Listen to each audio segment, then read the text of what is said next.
नमस्कार। आईनी 24 के खास बुलेटिन सोशल मीडिया स्पेशल में आपका स्वागत और मैं हूं आपके साथ उदय। आज की तमाम बड़ी खबरों के बारे में जानेंगे, उससे पहले जान लेते हैं आज की टॉप खबरें। निकाय पंचायत चुनाव के लिए लागू हुई आदर्श आचार संहिता। डोनाल्ड ट्रंप की ताजपोशी आज। कोलकाता रेप हत्या केस में संजय रॉय को उम्रकैद की सजा हुई है। महाकुंभ अग्निकांड को लेकर मेला प्रशासन ने जांच कमेटी गठित की है। इसके साथ ही आपको बता दें कि यूसीसी लागू करने वाला पहला राज्य बनने जा रहा है उत्तराखंड। इसके साथ ही आपको बता दें कि महंगी पड़ेगी चारधाम यात्रा, यानी कि ग्रीन टैक्स लागू करेगी सरकार। ओली में 14वां विश्व हिम दिवस मनाया गया है। शादी के बंधन में बंधे स्टार एथलीट नीरज चोपड़ा। दिल्ली में हुई गणतंत्र दिवस परेड की रिहर्सल। इसके साथ ही चाइनीज मांझे ने एक बार फिर से मासूम की जान ली है। तो आज इन्हीं खबरों पर हम चर्चा करेंगे और आज की बड़ी खबर का रुख करेंगे। सबसे पहले खबर रायपुर से है, जहां निकाय पंचायत चुनाव के लिए आदर्श आचरण संहिता लागू हुई है। आपको बता दें कि 14 निगमों में से 10 नगर निगमों में चुनाव होना है। 39 पालिका, 114 नगर पंचायत, 11,672 ग्राम पंचायतों में सरपंच के पदों पर चुनाव होगा। राज्य निर्वाचन आयुक्त अजय सिंह ने प्रेस वार्ता में तारीखों का ऐलान किया है।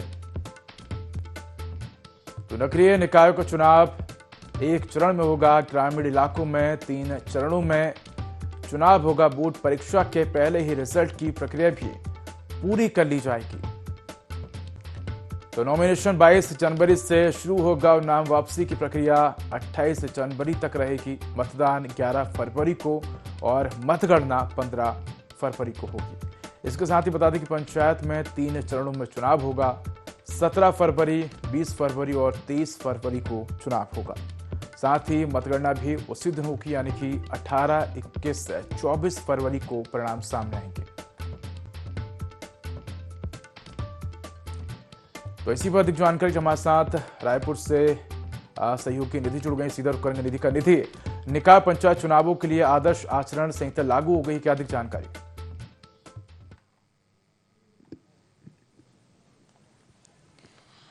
देखिए, बिल्कुल उदय, जिस तरीके से सभी को इंतजार था कि किस तरीके से नगरीय निकाय चुनाव और पंचायत चुनाव जो है वो कब से होंगे, उसके लिए अब पूरे प्रदेश में आदर्श आचार संहिता जो है वो लागू हो गई है। आचार संहिता की अगर मैं बात करूं तो अब तो वो लागू हो गई है। इसके साथ ही राज्य निर्वाचन आयोग की जो प्रेस कॉन्फ्रेंस थी उसमें डेट जो है वो डिक्लेयर कर दी गई है। डेट की अगर मैं बात करूं तो 11 फरवरी से जो मतदान है वो होंगे और इस बार 3 चरणों में ये जो पूरा मतदान है वो होना है। अगर बात नगरीय निकाय की करूं तो जो शहरी इलाके हैं उनके लिए अलग समय तय किया गया है और इसी के साथ जो ग्रामीण इलाके हैं उनके लिए अलग डेट तय की गई है। इसके अलावा जो पंचायत चुनाव है उसकी भी तिथि तय की गई है।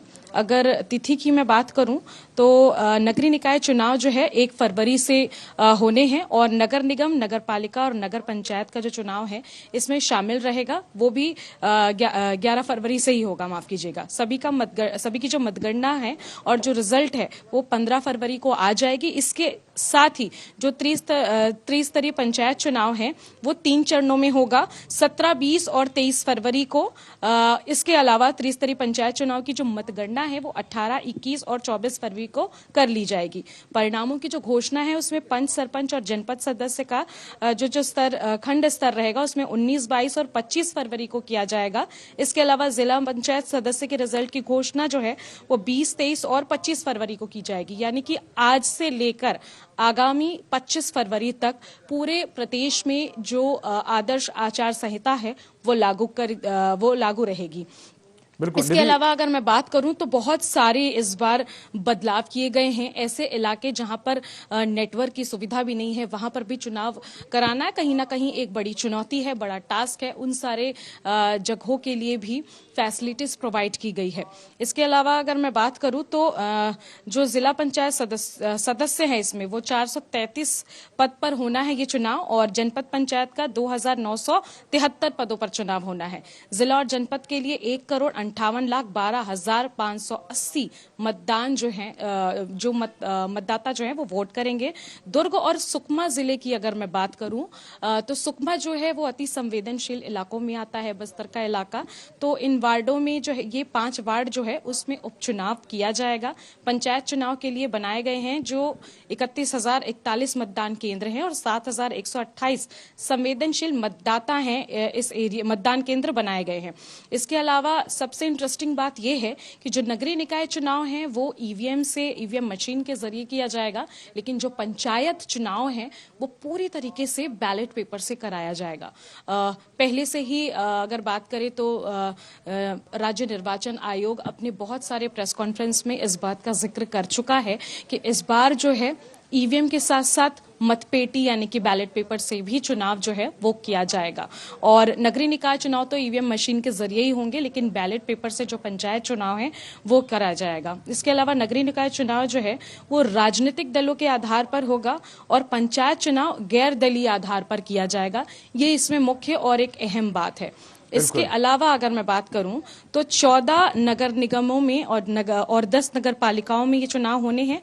49 पालिका है, 114 नगर पंचायत, 11,672 ग्राम पंचायत और में सरपंच जो हैं उन पदों पर वो चुनाव करेंगे। राज्य निर्वाचन आयुक्त अजय सिंह ने इस पूरे प्रेस कॉन्फ्रेंस को ब्रीफ किया है। देखिए, अगर देखा जाए तो पहले ये कयास लगाए जा रहे थे कि जो चुनाव है वो बोर्ड परीक्षाओं के बाद होंगे, क्योंकि कहीं ना कहीं जो तमाम जो कर्मचारी हैं वो बोर्ड परीक्षाओं में व्यस्त रहते हैं। ऐसे में ये माना जा रहा था कि जो चुनाव है वो बोर्ड परीक्षाओं के बाद होंगे। हालांकि इस पूरी ही समस्या को कह सकते हैं कि निर्वाचन आयोग ने कहीं ना कहीं इस समस्या का समाधान निकाला है और अब जो नतीजे हैं वो बोर्ड परीक्षाओं से पहले ही आ जाएंगे और जिस प्रकार के जो तमाम संशय चल रहे थे उन पर विराम लग गया है अब।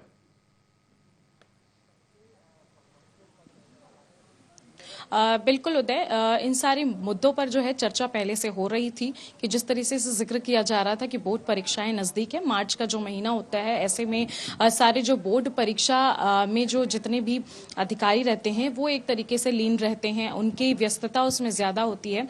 तो इसलिए पहले से इस पूरी प्रेस ब्रीफिंग में ये बात कह दी गई है कि बोर्ड परीक्षाओं के पहले ही सारे चुनावों के जो रिजल्ट हैं, जो नतीजे हैं वो आ जाएंगे, ताकि बोर्ड परीक्षाओं के समय किसी भी तरह की कोई प्रॉब्लम या किसी भी तरीके की कोई असुविधा जो है वो नहीं होगी। निश्चित तौर पर अगर मैं बात करूं तो जिस तरीके से मैंने जिक्र किया कि आज से लेकर आगामी 25 फरवरी तक आचार संहिता लागू रहेगी, तो इस बीच चुनाव करने से लेकर के चुनाव आयोजित करने से लेकर के चुनाव के रिजल्ट तक के सारे नतीजे जो हैं वो आ जाएंगे, सारी चीजें क्लियर हो जाएंगी। निधि, कह सकते हैं कि तमाम जो विद्यार्थी हैं उनकी परीक्षाएं भी रहेंगी, बोर्ड परीक्षाएं, और ऐसे में तमाम विद्यार्थियों के शिक्षा को देखते हुए और तमाम जो कर्मचारी उनके स्कूलों की व्यस्तता को देखते हुए जो निकाय चुनाव है और जो पंचायत चुनाव है अब वो बोर्ड परीक्षाओं से पहले होने जा रहे हैं। उसको लेकर अब आदर्श आचार संहिता भी लागू हो गई है। धन्यवाद निधि तमाम जानकारी के लिए।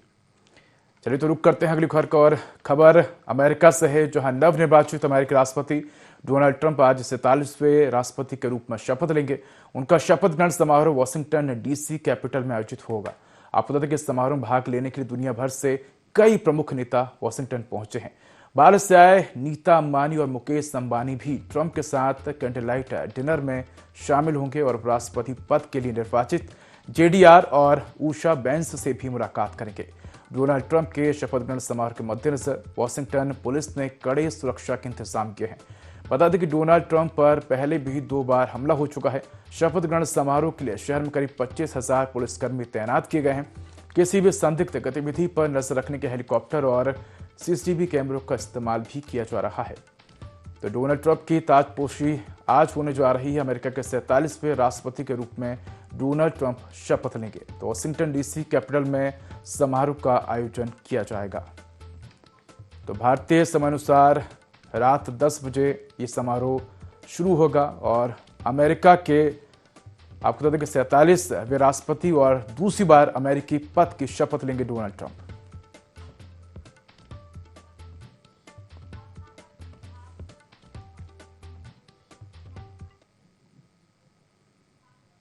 कोलकाता के आरजीकर मेडिकल कॉलेज में ट्रेनी डॉक्टर के रेप मर्डर के दोषी संजय रॉय को सियालदह कोर्ट ने 164 दिन बाद सोमवार को उम्र कैद की सजा सुनाई है। कोर्ट ने कहा कि ये रेयर ऑफ रेयर्स्ट मामला नहीं है, इसलिए मौत की सजा नहीं दी जा सकती। दोपहर करीब 12:30 बजे कोर्ट ने दोषी संजय, सीबीआई और पीड़ित परिवार के वकील की बातें सुनी। जज अनिर्वाण दास ने संजय से कहा कि यह बताया जा चुका है कि तुम किन अपराधों के दोषी हो। अदालत ने संजय को बोलने का मौका भी दिया। इससे पहले 18 जनवरी को कोर्ट ने संजय को दोषी करार दिया था, लेकिन सजा पर फैसला सुरक्षित रख लिया था। संजय की सजा के लिए 160 पेज का फैसला लिखा गया है। कोलकाता के आरजीकर मेडिकल कॉलेज अस्पताल में 8-9 अगस्त की रात ट्रेनी डॉक्टर का रेप मर्डर हुआ था, जिसके बाद संजय रॉय को 10 अगस्त को गिरफ्तार किया गया था। आरोपी पर 50,000 रुपए का जुर्माना भी लगाया गया है। लोकल कोर्ट ने राज्य को पीड़ित परिवार को 17 लाख मुआवजा देने का आदेश दिया था, लेकिन परिवार ने इसे लेने से इनकार कर दिया।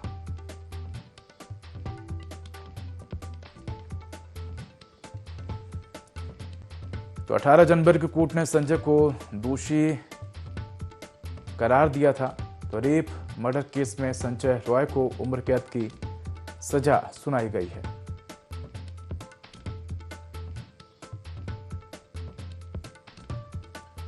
तो बता दें कि मेडिकल कॉलेज में छात्रा के साथ दरिंदगी हुई थी और दरिंदगी के आरोपी को कोर्ट ने उम्र कैद की सजा सुनाई है। तो कोर्ट ने सभी पक्षों की दलीलें सुनी और उसके बाद अपना फैसला सुनाया। तो इससे पहले कोर्ट ने सजा का फैसला सुरक्षित रख लिया था और आज कोर्ट ने फैसला सुनाया है और संजय रॉय को उम्र कैद की सजा सुनाई है।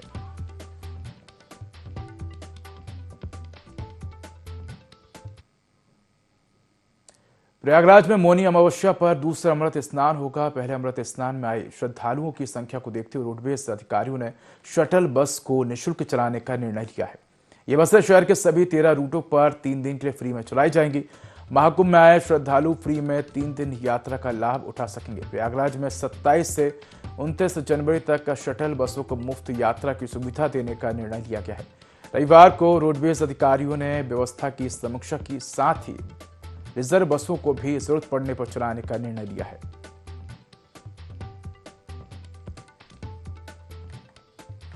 तो बता दें कि अमृत स्नान में आए श्रद्धालुओं की संख्या को देखते हुए रोडवेज अधिकारियों ने शटल बस को निःशुल्क चलाने का निर्णय लिया है। बसें शहर के सभी 13 रूटों पर 3 दिन के लिए फ्री में चलाई जाएंगी। महाकुंभ में आए श्रद्धालु फ्री में 3 दिन यात्रा का लाभ उठा सकेंगे। प्रयागराज में 27 से 29 जनवरी तक शटल बसों को मुफ्त यात्रा की सुविधा देने का निर्णय लिया गया है। रविवार को रोडवेज अधिकारियों ने व्यवस्था की समीक्षा की थी, साथ ही रिजर्व बसों को भी जरूरत पड़ने पर चलाने का निर्णय लिया गया है। महाकुंभ का दूसरा अमृत स्नान 29 जनवरी को होगा, जिसे बहुत ज्यादा पुण्यदायी माना जाता है। तो अब महाकुंभ का दूसरा अमृत स्नान मौनी अमावस्या के पर्व पर होगा। इस साल मौनी अमावस्या के दिन कई शुभ संयोग बन रहे हैं। इस दिन चंद्रमा और सूर्य मकर राशि में होंगे, जबकि गुरु वृषभ राशि में स्थिर रहेंगे और इससे इस दिन का महत्व और भी ज्यादा बढ़ जाता है। तो मौनी अमावस्या का क्या महत्व है, ये भी जान लेते हैं। मौनी अमावस्या को माघी या माघ अमावस्या भी कहते हैं। इस दिन का खास महत्व है क्योंकि इस दिन लोग मौन व्रत रखते हैं और पितरों का तर्पण करते हैं। धार्मिक मान्यता के अनुसार इस दिन पितरों का तर्पण करने से उनकी आत्मा को शांति मिलती है और उनका आशीर्वाद मिलता है। इसके अलावा यह भी मान्यता है कि इस दिन मौन व्रत रखने से कार्यों में सफलता मिलती है और जीवन में खुशहाली आती है। इतना ही नहीं, इस दिन पितृ को तर्पण और दान करने से ग्रह दोषों से भी मुक्ति मिलती है।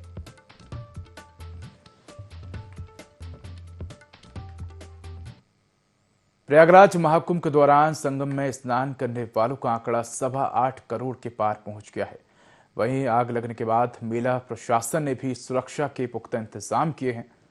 आपको बता दें कि प्रयागराज महाकुंभ में भीषण आग लग गई थी। वहीं आग लगने के बाद मेला प्रशासन ने जांच कमेटी गठित कर दी है, साथ ही 2 दिन में रिपोर्ट सौंपने के निर्देश भी दिए हैं। तो महाकुंभ के 1 सप्ताह में ही संगम में स्नान करने वालों का आंकड़ा 8.25 करोड़ के पार पहुंच गया। रविवार को छुट्टी का दिन होने के चलते श्रद्धालुओं की संख्या बड़ी संख्या में शहरी सुबह से ही स्नान करने के लिए निकल पड़े। स्नान पर्व नहीं होने के बावजूद करीब 54 लाख से अधिक श्रद्धालुओं ने स्नान किया। महाकुंभ में रविवार तक स्नान करने वालों की संख्या 8 करोड़ 26 लाख के पार हो चुकी है। उधर राज्यपाल आनंदीबेन पटेल प्रयागराज दौरे पर हैं। वहीं कुंभ मेला क्षेत्र के सेक्टर 19 में आग लगने के बाद मेला प्रशासन ने जांच कमेटी गठित कर दी है। साथ ही 2 दिन में रिपोर्ट सौंपने के निर्देश भी दिए हैं। सेक्टर 19 के सेक्टर मजिस्ट्रेट शिवेंद्र वर्मा ने पूरी घटना की सूची तैयार करने के लिए कहा है।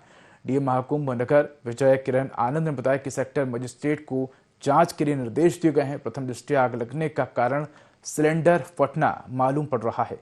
सिलेंडर कैसा था, क्या क्वालिटी थी, इसकी जांच की जाएगी, जिसके बाद दोषियों पर भी कार्रवाई की जाएगी। वहीं फायर डीजी अविनाश चंद्रा भी मौके पर निरीक्षण करने पहुंचे हैं।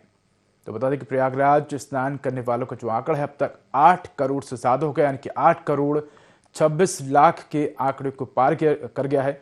इसके साथ ही आपको बता दें कि कल रविवार था और रविवार को भी करीब 54 लाख जो श्रद्धालु हैं उन्होंने संगम में आस्था की डुबकी लगाई। इसके साथ ही कल एक बड़ा अग्निकांड भी प्रयागराज में देखने को मिला है और अब इस पूरे ही मामले की जांच के लिए मेला प्रशासन ने जांच कमेटी का गठन भी किया है। हालांकि शुरुआती तौर पर यह बात सामने आई है कि सिलेंडर फटने की वजह से आपको बता दें कि मेला क्षेत्र में आग लगी है। पूरे प्रयागराज जनपद में 9 फायर स्टेशन है।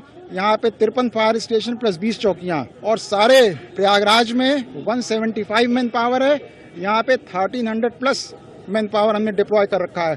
तो कितना बड़ा मैग्नीट्यूड यहाँ पे लगाया गया है।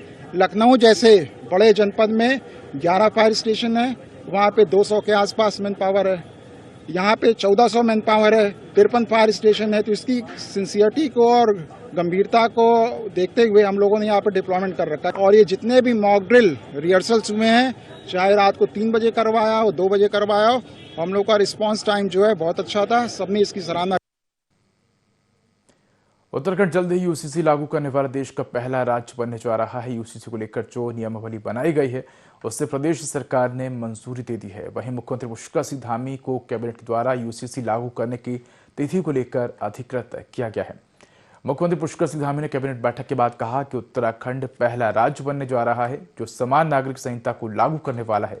कैबिनेट बैठक में समान नागरिक संहिता की नियमावली को मंजूरी दे दी गई है। सीएम 26 जनवरी को यूसीसी लागू करने का ऐलान कर सकते हैं। अब क्या होता है यूनिफॉर्म सिविल कोड, ये भी जान लेते हैं।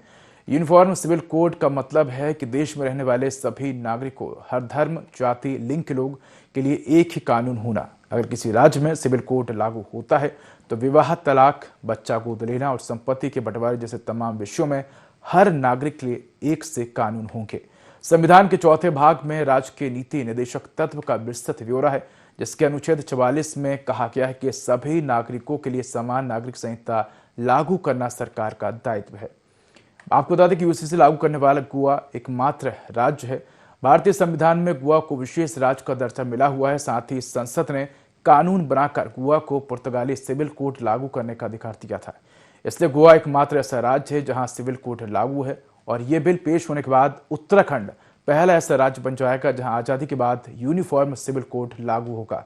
अब किन देशों में पूर्ण रूप से लागू है यूनिफॉर्म सिविल कोड, ये भी जान लेते हैं।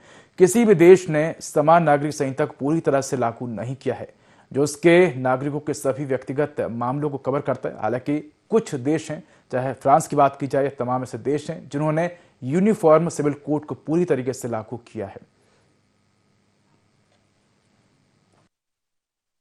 उत्तराखंड की देवतुल्य जनता के साथ हमारा वायदा था, हमारा संकल्प था कि हम हमारे आदरणीय प्रधानमंत्री श्री नरेंद्र मोदी जी के नेतृत्व में जब 2022 के चुनाव में देवभूमि उत्तराखंड की जनता के समक्ष गए थे तो हमने ये वायदा किया था कि हम सबसे पहले सरकार बनने के बाद पहला काम करेंगे, यूसीसी का विधेयक लाएंगे। हम यूसीसी का विधेयक लेकर आए और उस पर सभी ड्राफ्ट कमेटी ने ड्राफ्ट बनाया, विधेयक पास हुआ, राष्ट्रपति महोदय की मंजूरी मिल गई, एक्ट बन गया। एक्ट बनने के बाद प्रशिक्षण की जो प्रक्रिया है वह भी हमारी लगभग पूरी हो गई है और आज माननीय मंत्रिमंडल में इस बात पर हमने चर्चा करी है कि जल्दी से जल्दी हम उसका डेटों का चूंकि सारी तैयारी होने के बाद, क्योंकि भारतवर्ष में सबसे पहले यूसीसी लागू करने वाला राज्य देवभूमि उत्तराखंड बनने जा रहा है, तो सभी चीजों की समीक्षा करने के बाद हम जल्दी ही डेटों का ऐलान करेंगे। उत्तराखंड की शीतकालीन पर्यटन नगरी ओली में 14वें विश्व हिम दिवस की धूम रही। बता दें कि हर साल जनवरी के तीसरे सप्ताह में यह एनुअल स्नो फेस्टिवल मनाया जाता है। इस दौरान बच्चों ने स्नो मैन बनाने से लेकर fun skiing, tyre tube riding, snowboarding सहित स्नो ट्रैकिंग का लुत्फ उठाया। वहीं आइस स्केटिंग एसोसिएशन चमोली द्वारा पर्यटकों को बर्फ के प्रति जागरूक करते हुए स्नो स्पोर्ट्स के बारे में भी जानकारी दी गई। साथ ही पर्यटकों को पर्यावरण को बचाने, बर्फ को सुरक्षित रखने का संकल्प भी दिलाया गया। तो बता दें कि ओली में 14वां विश्व हिम दिवस मनाया गया। जनवरी के तीसरे सप्ताह में आपको बता दें कि स्नो फेस्टिवल मनाया जाता है। बच्चों ने स्नो गेम्स का लुत्फ उठाया। पर्यटकों को पर्यावरण बचाने का इस दौरान संकल्प भी दिलाया गया। तो उत्तराखंड की शीतकालीन पर्यटन नगरी ओली में 14वें विश्व हिम दिवस की धूम देखने को मिली। बता दें कि हर साल जनवरी के तीसरे सप्ताह में ये एनुअल स्नो फेस्टिवल मनाया जाता है और इस दौरान बच्चों ने स्नोमैन बनाने से लेकर fun skiing, tyre tube riding, snowboarding सहित स्नो ट्रैकिंग का लुत्फ उठाया। वहीं आइस स्केटिंग एसोसिएशन द्वारा पर्यटकों को बर्फ के प्रति जागरूक करने और स्नो स्पोर्ट्स के बारे में भी जानकारी दी गई। साथ ही पर्यटकों को पर्यावरण को बचाने और बर्फ को सुरक्षित रखने का संकल्प भी दिलाया गया।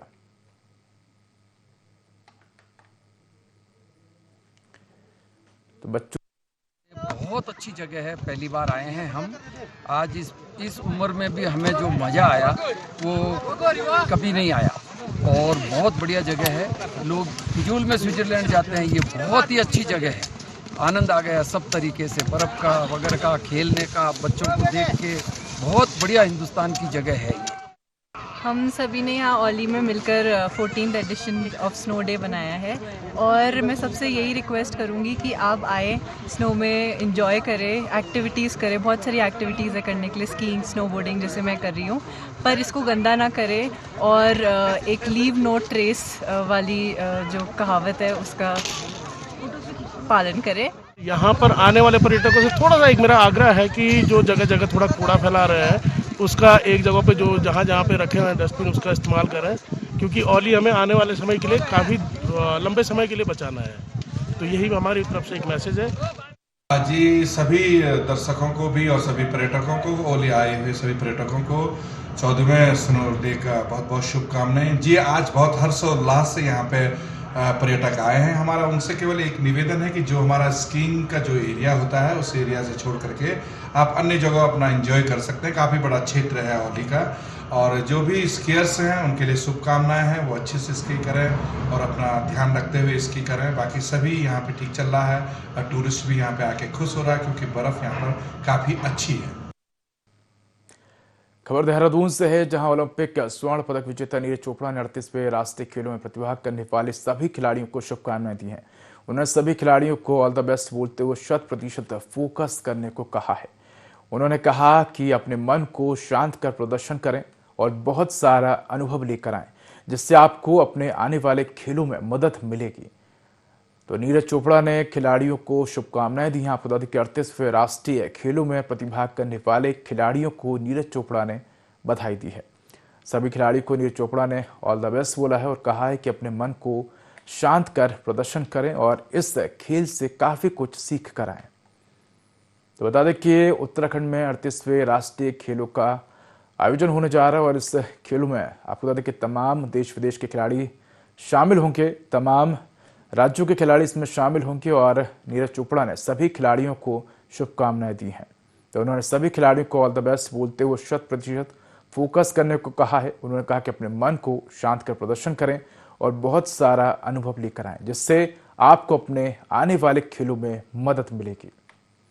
तो सभी खिलाड़ियों को नीरज चोपड़ा ने शुभकामनाएं दी हैं, ऑल द बेस्ट कहा है। बता दें कि उत्तराखंड में 38वें राष्ट्रीय खेलों का आयोजन होने जा रहा है और तमाम राष्ट्रीय खिलाड़ी, तमाम राज्यों के जो खिलाड़ी हैं वो इन खेलों में प्रतिभाग करेंगे।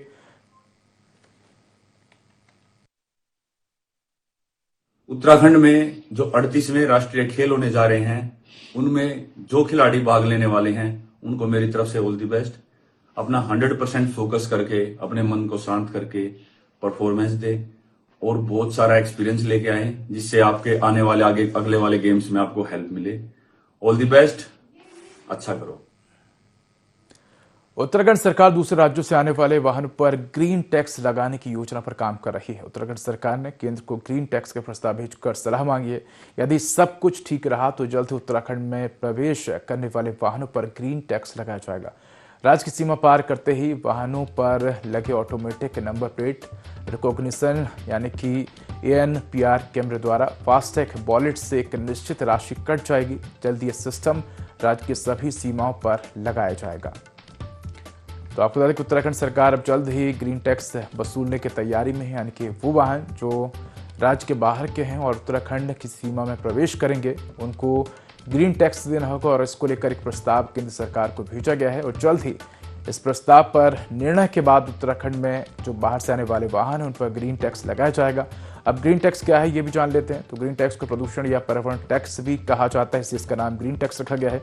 यह टैक्स उन वाहनों पर लगाया जाता है जो पर्यावरण को प्रदूषित करते हैं। इस टैक्स को प्रदूषण के स्तर को कम करने, पर्यावरण अनुकूल विकल्पों के उपायों को प्रोत्साहित करने की पहल के रूप में भी देखा जा रहा है। तो कितना कर वसूला जाएगा ये भी जान लेते हैं। तो उत्तराखंड राज्य के बाहर से आने वाले वाहनों से 20 रुपए से लेकर 80 रुपए तक का शुल्क लिया जा सकता है। आपको बता दें कि दोपहिया वाहनों को ग्रीन टैक्स से छूट दी जा सकती है। 3 पहिया वाहनों पर 20 रुपए, 4 पहिया वाहनों पर 40 रुपए और मध्यम और भारी वाहनों पर 60 रुपए से लेकर 80 रुपए तक का टैक्स लगाया जा सकता है। नई व्यवस्था 23 जनवरी को निकाय चुनाव की वोटिंग के बाद लागू हो जाएगी। हालांकि स्थानीय निवासी आवश्यक सेवाओं में लगे वाहन, दोपहिया, इलेक्ट्रिक और CNG गाड़ियां इससे मुक्त रहेंगी।